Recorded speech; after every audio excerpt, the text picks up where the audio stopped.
First quarter to mga idol at kita nyo, tao ni Batum tong si Dennis. Adjustment na nga ng France to kasi sa simula ng quarter, siniliki na pa ang pinapatao kay Dennis sabay nag-iinit din si Dennis sa simula talaga. Ayan, balik tayo doon sa una. Ang solid dito ay yung switch. Tumapat si Guercion Yabusele kay Dennis buhat nga ng screen. At ito yung gumawa rin ng diferensya sa pagkakataon na ito. Nasabayan siya ni Yabu. Ang malupit pa, umaalalay pa rin si Batum dyan sa kanya kasi baka sakaling maiwanan din to. Talagang ganyan sila dumepensa kay Dennis knowing din syempre na siya ang leader ng German team na ito at isa rin talaga siya sa pagmumula ng opensa ng Germany. Pinaalis pa nga ni Dennis yung kampi niya kasi tila double team to na hilaw para lang hindi makaslash si Dennis sa loob. Turnover tuloy kay Schroeder to.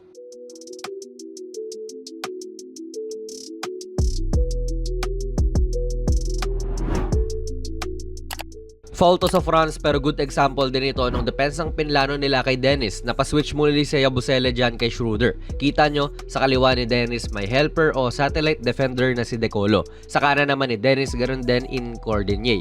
Kaya mahihirapan talaga siyang maka-atake dyan kasi kahit saang direksyon siya pumasok, may help defender talaga. Pinili niya yung kanan and as expected, sinulubong na rin talaga siya ni Cordinier. Samahan mo pa nung lapad ng katawan ni Yabu. Foul nga lang pero hirap talagang umatake si Dennis dyan.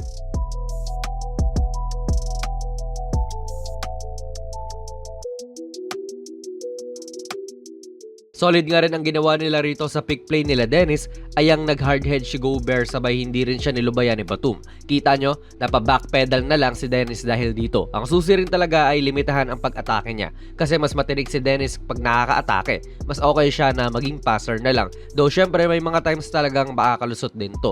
Though dito, hindi. Si Theis ang nakalusot sa depensa nito ni Gobert, hindi siya nakasabay. Pero to the rescue naman si Wemby sa pagkukulang ni Rudy.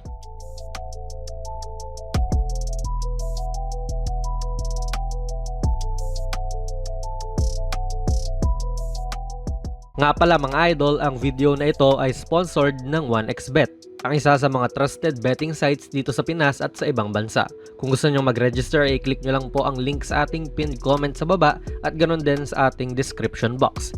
I-type nyo na rin ang ating promo code na JonasPB at maaari kang makakuha ng up to 12,000 pesos na bonus points sa inyong unang deposit. Maaari kang mag-bet sa mga sporting events like NBA, UFC, Wimbledon at marami pa pong ibang sports. Siguraduhin lang syempre na maging responsable sa inyong pag-bet. Like we said mga idol, no, may mga oras talagang makakalusot si Dennis. Dito nag one-on-one lang siya kontra kay Albisi. Ang problema mo nga lang talaga kahit nalusutan mo yung initial defender, may iba pang sasalubong sa ilalim. Si Yabusele yan ngayon, kung hindi pa rin sasapat si Yabusele, may Wemby pa na last line of defense.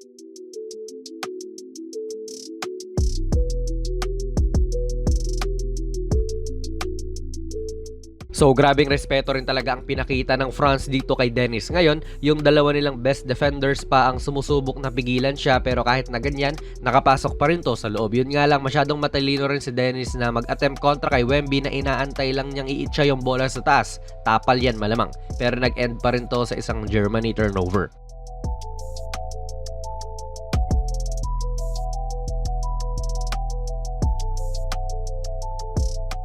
Tignan nyo, talagang nabibiso at napipigilang umatake si Dennis sa ganitong mga blitz mga idol. Although may mga times nga naman na nalulusutan niya to. Pero goods na ang depensa ng France dyan dahil nga hindi nakaka-penetrate ang star ng kalaban. Mas okay na yan na passer nga siya. Nasabayan din ni Yabusele ng maayos tong jumper ni France. Dahil nga sa mga garon dito sa third quarter, may mga plays din si Dennis na catch and shoot na lang muna. Tulad din ang ginagawa ni AD para sa Team USA, solid din kasi si Wemby na magbantay sa perimeter. Dito nga kita nyo, one-on-one sila ni Dennis at walang masyadong nakaalalay. Although kita nyo pa rin mga idol na may mga help defenders na nag-aabang. Although si Albisi, kahit nung umatake na si Dennis, hindi naman sumalubong talaga at dumikit na lang siya doon sa tao niya sa wing. Pero Wemby yan mga idol, napakahaba. Kanina nga hindi na tumira si Dennis, ewan ko ngayon bakit naisipan niyang hamunin yung haba nito.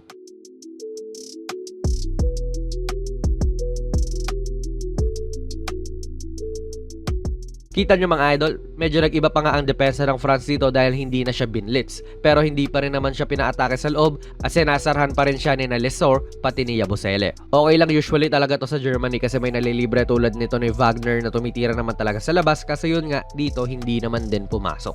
Grabeng swarming defense din talaga to. Tignan nyo, 3 ang sumama kay Dennis sa kanyang pagpasok sa loob. Ganyan talaga ang depensang inilalaan nila sa star ng Germany at na-turnover niya rin to.